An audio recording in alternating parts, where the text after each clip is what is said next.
શ્રી સ્વામિનારાયણ ભગવાનની જય. અક્ષરધામ યાત્રા એ ચેનલમાં આપણે ગઈ વખતે પ્રાપ્તિનો વિચાર લૌકિક રીતે કેવી રીતે કરી શકાય, કારણ કે આપણે બધા લૌકિક માયિક જીવ છીએ. આપણને લૌકિક રીતે કોઈ પણ વસ્તુ જો વિચારવામાં આવે કે કરવામાં આવે તે વધુ બંધ બેસતી ફિટ બેસતી આપણને દેખાતી હોય છે. ધારો કે આપણને કોઈ પણ ઉદાહરણ એ ડોલર અમાઉન્ટમાં આપવામાં આવે કે ભાઈ આ વસ્તુ કરવાથી આટલા ડોલર પ્રાપ્ત થશે, તો આપણને એ વસ્તુનો માપદંડ નીકળે છે, કારણ કે આપણે એ રીતે ટેવાયેલા છીએ. પરંતુ પ્રાપ્તિનો વિચાર કરીએ એમાં કોઈ ડોલર અમાઉન્ટ અટેચ નથી, એટલે આપણને એ વસ્તુ કદાચ ગૌણ દેખાતી હોય છે, પરંતુ આ વસ્તુ ગૌણ નથી. આ પ્રાપ્તિનો વિચાર એ અક્ષરધામનું ભાથું છે. અક્ષરધામમાં જવા માટે શ્રીજી મહારાજે સંતરૂપી ગંગા આપણા માટે વહેતી મૂકી. આ સંત કેવા છે એનો વિચાર કરીએ ને તો આપણને પ્રાપ્તિનો વિચાર દ્રઢ થાય. આ સંત આપણા માટે કેટલું બધું કરે છે એનો વિચાર કરીએ ને તો આપણને પ્રાપ્તિનો વિચાર દ્રઢ થાય. આ વસ્તુ આપણે કોઈ પણ પ્રસંગ એને વિચારતા હોઈએ ત્યારે એ પ્રસંગને આપણે જુદા જુદા તબક્કામાં જ્યારે મૂકીએ ત્યારે આપણને આ પ્રાપ્તિના વિચારની પ્રતીતિ થાય છે. એમાં એક વસ્તુ છે વિશ્વાસ. વિશ્વાસ દ્વારા જે કાર્યો થાય છે આપણે બધા જાણીએ છીએ, અને સમાચારમાં પણ સાંભળીએ છીએ કે ઘણા બધા પ્લેન ઉડે ને તરત 2 મિનિટ 3 મિનિટની અંદર પણ તૂટેલા છે. ઉડીને 30,000 ફૂટ ઉપર જાય ને પછી પણ એ તૂટેલા છે, છતાં પણ પ્લેન વ્યવહાર અત્યારે ચાલુ જ છે. એવું નથી કે આ સમાચાર બંધ થાય, આ ચાલુ થાય અને આપણો પ્લેન વ્યવહાર બંધ થઈ ગયો, કે આપણે એવું માનીએ છીએ કે હવે પ્લેનમાં જવાય જ નહીં. આપણે અત્યારે પણ પ્લેનમાં ટ્રાવેલ કરીએ છીએ. તો એનો મતલબ એવો છે કે આપણને વિશ્વાસ છે કે ભાઈ હું આ પ્લેનમાં બેસીશ એટલે મને એ જગ્યાએથી બી જગ્યાએ આ પ્લેન મને પહોંચાડશે. આટલું બધું નેગેટિવ સાંભળ્યા પછી પણ આપણે લૌકિક માર્ગમાં આ એક વિશ્વાસ સાથે રોજ પ્લેનમાં બેસીએ છીએ. તો આધ્યાત્મિક માર્ગમાં આગળ પર પણ આપણે વાત કરી હતી કે ગુરુ કરીએ ત્યારે ગુરુ જોવા, ગુરુના ગુરુ જોવા, તેલ જોવું, તેલની ધાર જોવી. આ બધી જ ચકાસણી કર્યા પછી જ્યારે આપણે ગુરુ કર્યા છે, તો ગુરુની પ્રાપ્તિ ઉપર આપણને જો વિશ્વાસ ન હોય તો પછી આપણે વિચારવું પડે કે આપણે જે ગુરુ કર્યા એ તો સાચા જ છે, પણ મારામાં કંઈક ખોટ છે. અને આ વસ્તુ અંતર્દૃષ્ટિનો વિષય છે, પરંતુ આજે આપણે જે સમજવા માટે પ્રયત્ન કરીએ છીએ એ છે પ્રાપ્તિનો વિચાર. પ્રાપ્તિ મોટી થઈ છે તેમાં વિઘ્ન ન આવવા દેવા. હવે આ વિઘ્ન કેવા પ્રકારના હોઈ શકે એ પણ આપણે આગળ પણ જોઈશું, પણ પ્રાપ્તિ આજે આપણે સમજવી છે આધ્યાત્મિક રીતે. પ્રાપ્તિને પહેલામાં પહેલી એક પ્રસંગ દ્વારા આપણે સમજવાનો પ્રયત્ન કરીએ કે આનો વિચાર આપણે કેવી રીતે કરી શકીએ. લૌકિક માર્ગની રીતે આપણને સમજવામાં બહુ વાંધો નથી આવતો. લૌકિક માર્ગથી આપણને ગુરુ પ્રત્યેની પ્રતીતિને પ્રાપ્તિ એ જલ્દીથી જોડાઈ જવાય છે, કારણ કે ગુરુએ એવા આશીર્વાદ આપેલા છે, ગુરુના લીધે એવા કાર્યો થયેલા છે જે આપણને લૌકિક માર્ગમાં આગળ લઈ જાય છે. પરંતુ આ દેહથી જે કરવાનું છે લૌકિક માર્ગનું નથી કરવાનું. આ દેહથી જે કરવાનું છે આધ્યાત્મિક માર્ગનું કરવાનું છે. બાકી તો અનંત જન્મથી લૌકિક માર્ગનું તો કરતા જ હતા ને. ક્યાં એમાં કોઈ કશું આપણને કહેવા આવ્યું હતું? અને આપણને પણ ખબર નહોતી કે આપણે શું કરી રહ્યા છીએ, કારણ કે આપણને મનુષ્ય જેવી બુદ્ધિ ભગવાને નહોતી આપી. પણ આ દેહે કરીને હવે આપણી જોડે દેહ છે, બુદ્ધિ છે, અને બુદ્ધિ એ આપણને ભગવાન એના પ્રેરક છે. આટલું તો આપણે આગળ વધી ગયા છીએ. તો આપણને હવે એટલો વિચાર તો સતત રહેવો જોઈએ કે આ સત્સંગમાં હું આવ્યો છું, શાને આવ્યો તું સત્સંગ મારે, ભજવાને ભગવાન તયે નહોતા તારા મન મારે. આ પદને આપણે કેટલી બધી વાર ગાયા છે કે આ સત્સંગમાં આવ્યો છે, શેના માટે આવ્યો છે? તો ભજવાને ભગવાન, ભગવાનને ભજવા માટે આપણે સત્સંગમાં આવ્યા છીએ, નહીં કે માન મોટપ, આપણને કોઈક બોલાવે ચલાવે, હું વધારે પૈસા આપીને સેવા કરું તો મારી પહેલી ચેર રાખે. આપણે આ બધું વિચાર્યું જ નહોતું. આપણો એક જ વિચાર હતો જ્યારે આ સત્સંગમાં આપણે આવ્યા ત્યારે હું ભગવાનને ભજવા માટે આ સત્સંગ કરું છું. એ ભગવાનને ભજવા માટે આ ગુરુની પ્રાપ્તિ મને થઈ છે.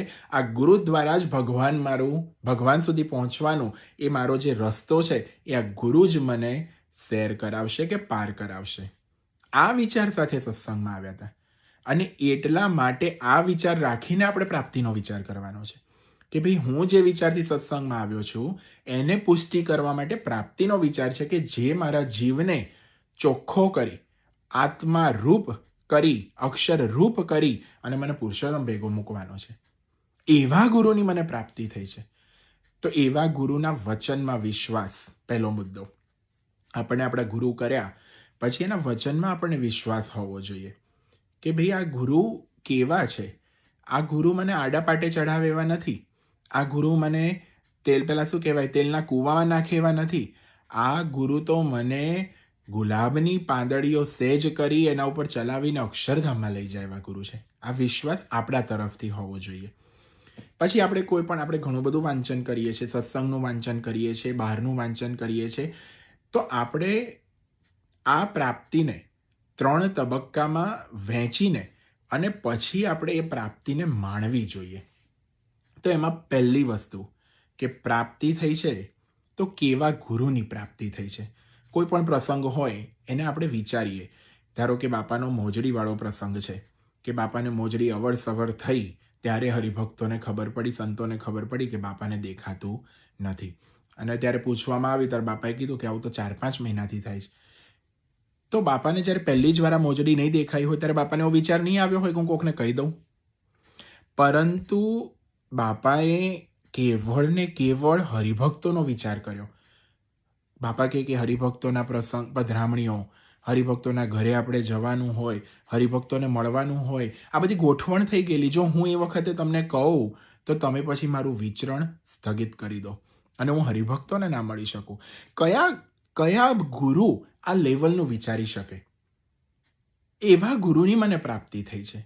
એ વસ્તુનો પહેલો વિચાર આપણે કરવો જોઈએ કે જે ગુરુને કોઈ જ સ્વાર્થ નથી, નિસ્વાર્થ ભાવે આપણા માટે એમનું જીવન એ કૃષ્ણાર્પણ કરી નાખ્યું. શાસ્ત્રીજી મહારાજની આગળ આંબલીવાળી પોળમાં જે પ્રતિજ્ઞા લીધી એ પ્રતિજ્ઞા પ્રમાણે જીવન જીવ્યા, અંતિમ શ્વાસ સુધી જીવ્યા અને જીવ્યા ત્યાં સુધી તેમને પાડ્યું. પણ ધામમાં પધાર્યા પછી પણ 4 દિવસ સુધી સતત આપણને દર્શનનું સુખ આપ્યું. આવા ગુરુની મને પ્રાપ્તિ થઈ છે. પહેલો વિચાર, કેવા ગુરુની મને પ્રાપ્તિ થઈ છે. બીજો વિચાર, વિશ્વાસ.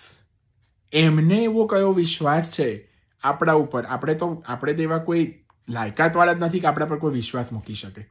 આપણા પર વિશ્વાસ મુકાવો હોય ને તો આપણી અડધી જિંદગી જતી રહે છે. ત્યારે ઘરનાને આપણા પર વિશ્વાસ આવે છે. તો ગુરુને એવો કયો આપણા પર વિશ્વાસ? તો આ પ્રસંગને અનુરૂપ આપણે વિચારીએ તો પોતે એવી દ્રષ્ટિ રાખતા હશે કે આ બધા શાસ્ત્રીજી મહારાજ, યોગીજી મહારાજના હરિભક્તો છે અને એ બધા આટલું બધું સંસ્થા માટે કરે છે તો મારે પણ એમના માટે કંઈક કરવું જોઈએ. એવો વિશ્વાસ એમને આપણા ઉપર છે તો આપણે પણ સામે વિશ્વાસ રાખવો પડે ને. તો જ પછી પ્રાપ્તિની જે મહત્તા છે, પ્રાપ્તિ જે થઈ છે એને સમજી શકીએ તો જ સમજી શકીએ. વિશ્વાસે વહાણ ચાલે. તો એ કયો વિશ્વાસ આપણે ગુરુ પર રાખી શકીએ? આપણા માટે તો બધા જ વિશ્વાસ, એના પર વિશ્વાસ રાખ્યા વગર કોઈ છૂટકો જ નથી આપણા માટે. એક દિવસ તમે એવો વિચારો એઝ અ સત્સંગી કે હું મારા ગુરુ પર વિશ્વાસ ના રાખું, સવારથી સાંજ સુધી હું મારી જાતે કાર્ય કરું, સાંજે આવશો ને ઘેર ત્યારે ક્યાંય ખોવાઈ ગયા હઈશું આપણે નથી કરી શકતા. પૂજામાં બેસીએ છીએ ને, ભગવાન સાથે એકતાર થવા બેસીએ છીએ, પણ શું કરીએ છીએ? આખા દિવસનું પ્રોગ્રામિંગ, પ્લાનિંગ કરી દઈએ છીએ, છતાં પણ ભગવાન આપણા પર વિશ્વાસ રાખી કે આ મારો છે, ભલે એને 2 મિનિટ મને યાદ કર્યો, પણ 2 મિનિટનું 200 ગણું પુણ્ય આપણને આપે છે અને લૌકિક માર્ગે પણ અને આધ્યાત્મિક માર્ગે પણ આપણને આગળ ચડાવે છે. આવા ગુરુની આપણને પ્રાપ્તિ થઈ છે અને એને આપણા પર વિશ્વાસ છે. આપણે એના પર વિશ્વાસ રાખીને હવે આગળ ચાલવાનું છે. જેમ પ્લેન હોય છે, તૂટે છે તો પણ વિશ્વાસ રાખીએ છીએ. જરા ગુરુ તો એવા મક્કમ છે કે પૂર્ણ પુરુષોત્તમ નારાયણને ખોળામાં બેસાડી દેશે, એવા ચોખ્ખા કરીને આપણને મોકલશે. તો એવા પર તો વિશ્વાસ રાખવો જ રહ્યો. પરંતુ એને મનન દ્વારા કે ભાઈ મારા ગુરુ છે, એને મારામાં કેટલો વિશ્વાસ છે, ત્યારે મારા આવા કાર્યો કર્યા, ત્યારે મને મારા ઘરમાં આવો પ્રસંગ હતો અને બાપાએ મને તરત 2 કલાકની અંદર ફોન કરીને આશીર્વાદ આપ્યા. મારા આવા પ્રસંગમાં બાપાએ મને તરત જ બીજા દિવસે લેટર લખી આશીર્વાદ આપ્યા. બાપા આવા પહેલાં તો વિચરણ કરતા, તો બાપા આવા પ્રસંગે મારા ઘરે આવ્યા અને મને હૂંફ આપી. અરસપરસનો વિશ્વાસ એને તો છે જ, પણ આપણે કરવાનો છે. સ્વામી આજે મારો ઝાલ્યો સ્વામીએ હાથ, એમને તો હાથ ઝાલી લીધો છે, આપણે ઝાલવાનો છે. અને એના માટે આ બીજો મુદ્દો એ વિશ્વાસ. અને ત્રીજી વસ્તુ જ્યારે આપણે વાત કરીએ ત્યારે આ બંને જ્યારે આપણને થાય છે ને, એકવાર કોઈક વસ્તુનો વિશ્વાસ થઈ જાય છે આપણને નાના હોય એને શીખવાડવામાં આવે છે કે આ આંબો ને આ લીમડો, પછી અડધી રાતે ઊભા કરીને પૂછવામાં આવે ને, નિશ્ચય કહેવાય. વિશ્વાસ એ નિશ્ચય છે, એ અરસપરસ એકબીજાના પૂરક શબ્દો છે, એકબીજાના સમાનાર્થી શબ્દો છે. લીમડો અને આંબો એકવાર વિશ્વાસ થઈ ગયો અને પછી અડધી રાત્રે 5 વર્ષના બાળકને પણ આપણે પૂછીએ તો એને આંબો આંબો જ દેખાય, લીમડો લીમડો જ દેખાય. એમ આપણને પણ એવો નિશ્ચય થવો જોઈએ. અને એ ના થાય ત્યાં સુધી આપણી ખોટ છે, ત્યાં સુધી આપણને પ્રાપ્તિ થઈ જ નથી. જ્યાં સુધી મન, કર્મ અને વચને કરીને એનો નિશ્ચય ન થાય ત્યાં સુધી આપણને પ્રાપ્તિ થઈ જ નથી. ત્યાં સુધી આપણે કોન્સ્ટન્ટ એ પ્રાપ્તિનો વિચાર કરવાનો છે. એટલા માટે મહંત સ્વામી મહારાજ અત્યારે પ્રાપ્તિના વિચારની પાછળ જબરજસ્ત જોર મૂક્યું છે. આપણને આરતી પહેલા પણ નિધિ ધ્યાસન કરવાનું કીધું, આપણને 15 મિનિટનો પ્રાપ્તિનો વિચાર કરવાનો કીધો, પણ આપણે તો કાંઈ કરવાના નથી. અમે તો એક નક્કી કરીને બેઠા છે મહંત સ્વામી મહારાજ કે અમે કાંઈ જ કરીશું નહીં. તમને જો ઈચ્છા હોય તો અમને અક્ષરધામ પમાડજો. આપણે સ્કૂલમાં જતા હોઈએ અને આવું પહેલા દિવસે નક્કી કરી દઈએ કે ટીચર હું તો કાંઈ જ ભણવાનો નથી, તમારી ઈચ્છા હોય ને તો મને બીજા ધોરણમાં મોકલજો. તો પહેલામાંથી આપણે 30 વર્ષે પણ બહાર નીકળીએ નહીં. તો જો લૌકિક માર્ગમાં ના નીકળી શકતા હોય તો આધ્યાત્મિક માર્ગમાં તો આપણે કરવું જ રહ્યું. પુરુષાર્થ વગર તો ઝળહળતી સફળતા મળતી જ નથી. અરે પ્રાર્થના પણ ભગવાન નથી સાંભળતા. તો એ પુરુષાર્થ, આ પ્રાપ્તિનો પુરુષાર્થ, એ પ્રતીતિમાં જ્યારે પરિવર્તિત થાય છે, એનો અનુભવ આપણને થાય છે. અંતરમાં આનંદના ઉભરા આવે છે, અંતરમાં આનંદના ફુવારા છૂટે છે. અને એ જ્યારે આપણે અનુભવીએ ને ત્યારે સમજવું કે આપણને પ્રાપ્તિ હવે પ્રતીતિમાં એ પરિવર્તિત થાય છે. તો આ વસ્તુ એ આપણે કરવાની છે. મહંત સ્વામી મહારાજ આપણો હાથ ઝાલ્યો છે, પણ આપણે એ ખબર રાખવાની છે કે હું એ હાથ મુકાવી ના દઉં. વિશ્વાસે વહાણ ચાલે એમ વિશ્વાસે જ અને આપણા પુરુષાર્થથી જ સત્સંગમાં આગળ વધાય છે. અને એ સત્સંગમાં આગળ વધવા માટે ધીમે ધીમે ધીમે આપણા સ્વભાવ દોષો છે એ તો જડાયેલા છે, આપણી જોડે જીવ જોડે જડાઈ ગયા છે. કચુકાનું વચનામૃત મહારાજે કીધું, જીવ જોડે જડાઈ ગયું છે. પરંતુ જ્યારે આ પ્રયત્ન કરીએ છીએ ને, પ્રયત્નમાં આપણે અંતર્દ્રષ્ટિ કરીએ ત્યારે આપણને આપણા સ્વભાવ દેખાય છે, પ્રકૃતિ દેખાય છે, દોષો દેખાય છે, વાસના દેખાય છે. એને ટાળવાનો પ્રયત્ન પણ આપણે ધીમે ધીમે કરીએ છીએ. ત્યારે શ્રીજી મહારાજ બોલ્યા વચનામૃતની અંદર કે બિચારો આ સ્વભાવને ટાળવાનો પ્રયત્ન ઝાઝા ટાઈમથી કરતો હોય અને સત્પુરુષની દ્રષ્ટિ એના ઉપર પડી જાય ને કે આ બિચારો બહુ પ્રયત્ન કરે છે, એના સ્વભાવ ટળી જાવ, તો મહારાજ કહે છે કે તત્કાળ ટળી જાય. એમાં એને પુરુષાર્થ પછી ના કરવો પડે, પણ એ પુરુષાર્થ કર્યા પછી જ સત્પુરુષની દ્રષ્ટિ એના ઉપર પડે છે. તો આવા સત્પુરુષની આપણને પ્રાપ્તિ થઈ છે કે જે આપણા સ્વભાવ માત્રને કાઢી શકે છે. આવા ઘણા બધા પ્રસંગો, જોબન પગી, ચોરી કરવાનો એક સ્વભાવ છે, ગુંડાગીરીનો એક સ્વભાવ એને હેવો પડી ગયો છે, પણ મહારાજે એ કાઢ્યો.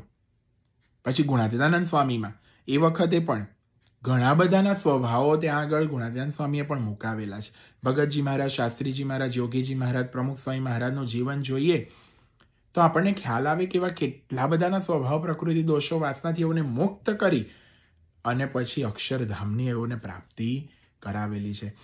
આવી પ્રાપ્તિ આપણને થઈ છે કે જે ગુરુ અક્ષર છે ને, એ અક્ષર દ્વારા આપણે પણ અક્ષરધામ પ્રાપ્ત કરી શકીએ છીએ.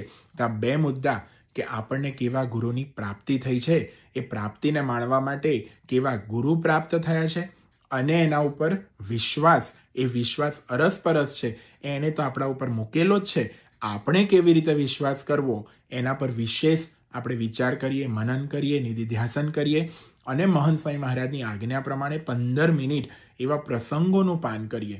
અને એ પ્રસંગ પાન કર્યા પછી એને પણ આવી રીતે કેટેગરાઇઝ કરી અને આપણે એનું મનન કરીએ તો મહંત સ્વામી મહારાજની કૃપાથી આપણે છતિદેહ અક્ષરધામનું સુખ પ્રાપ્ત કરીશું. તો ખાસ આજના દિવસે આપણે મહારાજ સ્વામીને પ્રાર્થના કરીએ કે આપણે સૌ આ રીતે પ્રાપ્તિનો વિચાર કરી એને પ્રતીતિમાં પરિવર્તિત કરી અને છતિદેહ અક્ષરધામનું સુખ પ્રાપ્ત કરી શકીએ. શ્રી સ્વામિનારાયણ ભગવાનની જય.